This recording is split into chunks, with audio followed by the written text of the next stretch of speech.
France. On va poser cette question toute simple. Est-ce que, selon vous, le Paris Saint-Germain est paré à la longue absence de Désiré Doué? Habillage à l'américaine.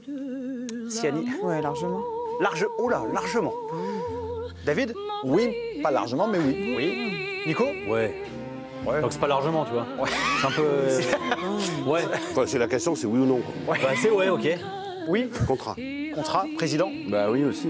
Voilà, allez, thème suivant. Nicolas, non, on va quand même parler, on a le temps. Nicolas, pourquoi vous êtes pas... Parce que c'est quand même un joueur essentiel au PSG, qui fait beaucoup de différences, qui marque des buts.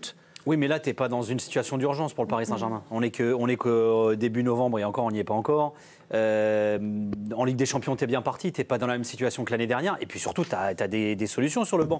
Il y a d'autres joueurs qui reviennent. Dembélé revient, Gvara est revenu, Barcola revient aussi. Et puis c'est pas un joueur. Alors c'est un peu le paradoxe. On pourrait dire que le PSG qui marche pas sur la Ligue 1, alors par suffisance, je sais pas, j'ai pas la réponse, est pas hyper performant.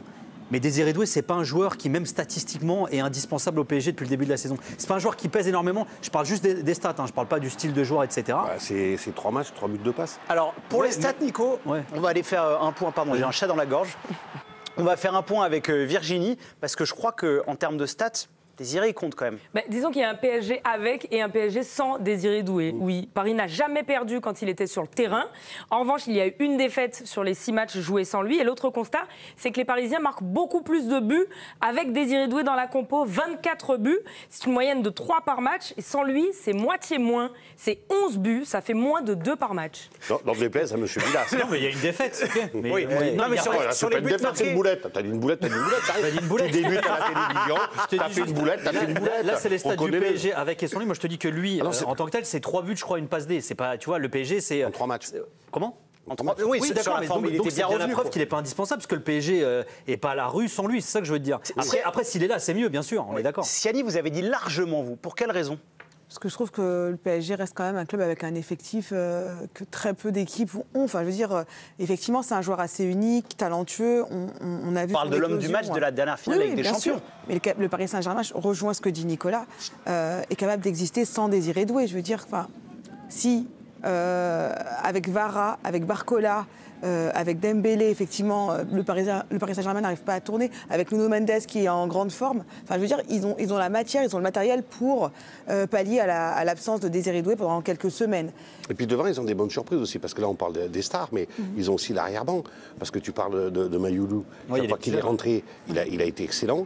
Il a des stats aussi, n'en déplaise à M. Villas, mais il a des très bonnes stats. Et tu as Ibrahim Mbaye qui joue aussi sur un côté. Donc je veux dire, ils ont, excusez l'expression, quand même du matos. Voilà, c'est pas l'homme clé.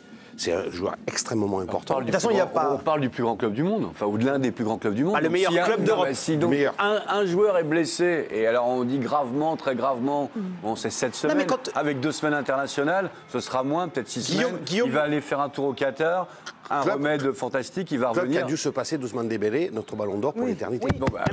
Et au Barça, parce que vous êtes un spécialiste de tout ça, vous pouvez nous rappeler la liste des joueurs blessés lors de ce match incroyable du PSG au Barça. Il y avait une ribambelle, enfin l'infirmerie était pleine, non? Et Doué n'était pas là. Totalement. Désiré Doué n'était pas là, Ousmane Dembélé n'était pas là, Gvara. C'est vrai qu'on les cimetières sont remplis de gens indispensables. Alors si là on pleure parce que Doué il n'est pas mort encore. Il n'est pas mort. Non mais 5 semaines, franchement, c'est un grand club avec une masse salariale exceptionnelle, avec un effectif incroyable. Mais en plus avec ce PSG-là, je trouve, avec Luis Enrique qui a rendu le collectif plus important que les individuels. On n'est pas des historiens là, on est des journalistes, on est dans l'actualité quand même. C'est juste que par rapport à la forme récente du Paris Saint-Germain, ce qui s'est passé notamment au Bayer Leverkusen, le côté ultra efficace, entre Ousmane Dembélé qui doit remonter en puissance, Kvaratskhelia qui est quand même s'il a beaucoup de talent, très irrégulier. Moi, j'avais la sensation, David, que Désiré Doué, par exemple, était le joueur fiable qui revenait le plus fort en termes de stats, en termes de buts. Oui, mais moi, déjà, je reviens sur ce point que, pour moi, Luis Enrique, de par la polyvalence qu'il a demandé aux joueurs, de par la confiance qu'il diffuse également aux plus jeunes joueurs, et on l'a vu effectivement lors du match face au Barça, où c'est quand même une équipe quasiment B, en tout cas, qui a été alignée.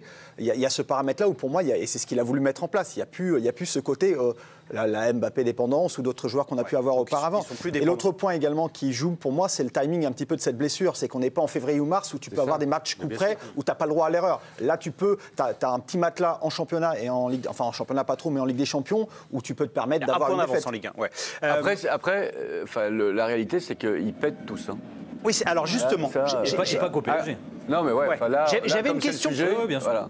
Siani et les gars, j'avais une question par rapport à ça, par rapport au début de saison, les blessures. Et donc là, alors c'est pas au même endroit, mais c'est une deuxième blessure pour Désiré Doué. Nicolas, est-ce que selon vous, il y a urgence quand même à recruter cet hiver pour le PSG ou pas du tout? Non, mais après, moi, le constat, ok, on parle du PSG, mais finalement, quand tu vois ce qui se passe, tu prenais l'exemple du Barça, mais ça a été le cas du Real. Le Real, ils ont récupéré tout le monde avant le Classico, mais c'est le cas partout. Bellingham s'était pété. Non, mais ça a été le cas partout. Et au final, quand on refait le film du PSG depuis un an, l'année dernière, on était tous d'accord pour dire que c'était un miracle qu'il n'y ait pas eu de blessure grave au Paris Saint-Germain, et c'était quasiment une exception au regard de ce qui s'était passé chez ses prétendants. Ils avaient pu gérer la Ligue 1 aussi, ce qu'ils ne feront pas peut-être faire cette année. Et après, ça se sera à voir. Moi, c'est là où je rebondis sur ce que tu disais et ce que je disais tout à l'heure.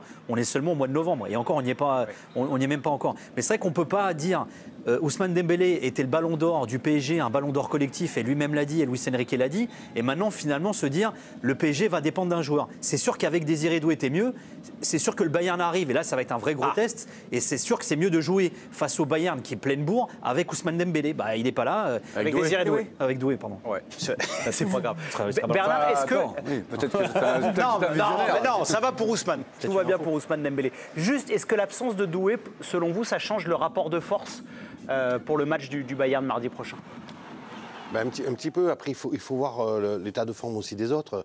Est-ce que Dembélé va pouvoir enchaîner? Est-ce que ça devrait monter en puissance? Ouais, mais il passe à côté de son match contre l'Orient. La montée en puissance, elle peut être progressive comme rapide. Ça, on n'a pas la réponse. Mais ce qui est sûr, c'est que moi, quelque part, je trouve que à tout mal, il y a quelque chose de bien. C'est quand même les Parisiens montrent qu'ils sont humains. Parce qu'on est dans un cas quand même de figure qui est unique. Une Coupe du Monde des clubs dans une post-saison qui se met à cheval avec une pré-saison. On a toujours l'habitude, alors on l'a gommé, alors bon, soit c'est devenu tous des robots les joueurs, mais généralement il fallait 7-8 semaines de préparation, couper l'hiver, etc., pour que les joueurs ils arrivent à leur pic de forme. Là, tout a été balayé. Alors c'était déjà balayé avec la Coupe du Monde au Qatar, ce qui n'est pas si ancien que ça, et on a quand même un lot de joueurs, alors je ne parle pas de Doué bien entendu, mais des joueurs qui étaient déjà, quoi. Donc ils se retrouvent dans des cycles biologiques et de préparation complètement cassés. Ouais. Et la seule surprise, c'est le Barça, si je peux me permettre, parce que le Barça n'était pas à la Coupe du Monde des clubs.